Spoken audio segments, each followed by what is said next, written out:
Hi, Nicola Askham here, back for another in the Ask the Data Governance Coach video series. And in today's video, I wanted to answer the question, how do I keep my data stewards engaged? Now, this is a good question, and it's one that I have been asked a number of times over the years. And to be fair, I've learned the answer by perhaps doing the wrong things initially and not keeping my data stewards engaged. So I wanted to share with you, what I've done wrong in the past, and therefore what I do now to make sure that I keep them engaged. Now, the first thing to remember is that you're asking these people to do things on top of their current job. Now, you and I know in the long run, it will help them. It will probably make their job easier. They'll have better data. But at the moment, we're asking them to do some extra stuff, and that's tough. And they're trying to find the time for it. And it's not their priority, it's only your priority at this stage. So we've got to work very sensitively and empathetically with them to make sure that we understand that and are not unreasonable in our demands on them at any one time. So the first thing I don't do is appoint all my data stewards at the beginning of a data governance initiative. Now, I do recommend that you go and identify and engage all of your data owners, because I like them involved fairly early on so that they can have a part to play in evolving and designing the data governance framework. These are senior people, so they need to feel they've had a say in it. But at the appropriate point, we're going to say to them, by the way, data owner, you are too senior to do all the actual doing. You might want to nominate one or more data stewards to help you do the work on a day-to-day basis. Now, you can do that early on. And going back many years, I did do that. One particular instance comes to mind where I appointed, worked and engaged 13 data owners, had briefing sessions with them all, asked them to appoint their data stewards.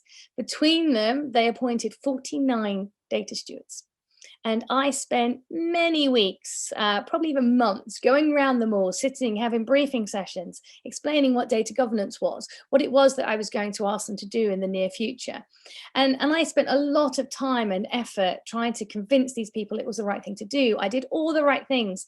I changed the story to whoever I was speaking to so that I really was explaining what was in it for them. But I just got the timing wrong. Because I'll be honest, it was from the time I briefed the first person to when I sent out an email saying, oh, hello, remember me, the data governance manager, I've got some things I need you to do. Many weeks had gone past. And I got an array of different answers. I got out of offices from people who'd left the company. I got emails that came back from people saying, who are you? What on earth is this email about? And I also got emails from people going, oh, hi, Nicola. I remember meeting you. I can't remember exactly what you said this data governance thing was. Can we meet again and go through it all again?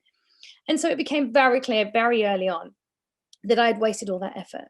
So what we really need to do, and I've done every time since that occasion when I learnt my lesson the hard way, is I only ask my data owners to appoint their data stewards when I've got something for them to do.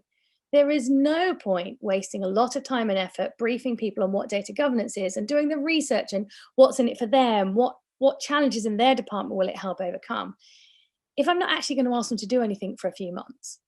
So only ever get your data stewards appointed and briefed and trained when you have something for them to do.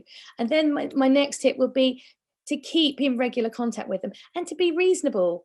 Be flexible. Don't say, oh, by the way, here's your 100 terms. I need definitions for them by the end of next week. Remember that these people are unlikely to be given extra time to do this work. They're doing it as well as their day job. So you have to make it easy for them. And if somebody says to you they've got a massive program coming up, a big transformation, or just a big challenge, something they have to sort out, be flexible. If you kind of get a reputation for being the data governance manager that just is like threatening me people and waving the stick and telling people they have to do stuff all the time, you're not going to win friends. And, yes, we don't do this job to make friends, but people need to think that you're on their side. So if you can be adaptable, work with another department at the moment who has a bit more free time to help you, change things around, accept things, you're going to keep your data stewards much more engaged.